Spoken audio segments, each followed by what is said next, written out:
University से अपने घर वापस आया तो मुझे मेरी अम्मी ने कहा कि जल्दी से तैयार हो जाओ, हम तुम्हारी नानी के घर जा रहे हैं।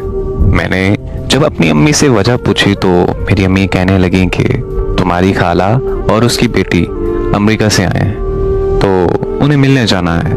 ये सुनकर मैं बहुत खुश हुआ क्योंकि खाला की बेटी ने और मैंने मैट्रिक तक एक साथ पढ़ाई की थी और तब से मैं उससे शदीद मोहब्बत करता था, लेकिन कभी मैं उससे अपनी मोहब्बत का इजहार नहीं कर पाया।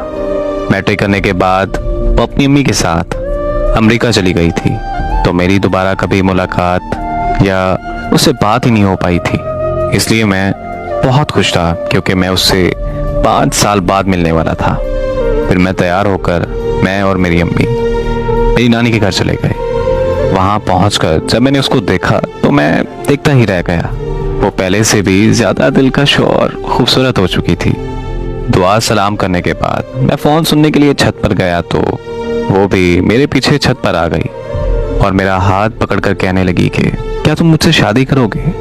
मुझे लगा कि शायद वो मजाक कर रही है, लेकिन मुझे उसने बताया कि वो बचपन से मुझसे मोहब्बत करती है और वो ख़ास मेरे लिए ही पाकिस्तान आई है।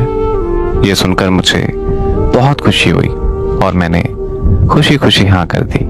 फिर कुछ देर बाद हम दोनों छत से नीचे आए तो हमारे रिश्ते की बात अम्मी और खाला के दरमियान चल रही थी। इसी तरह कुछ दिन बाद हम दोनों की खुशी खुशी मंगनी कर दी गई।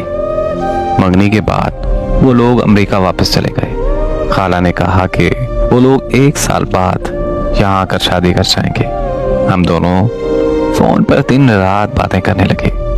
ऐसे ही बात करते करते 1 साल गुजर गया और वो 1 साल बाद वो वापस पाकिस्तान आए तो किसी बात पर अम्मी और खाला की लड़ाई हो गई। मेरी खाला ने रिश्ते से साफ इनकार कर दिया कि वो अपनी बेटी की शादी मुझसे नहीं करवाएंगी।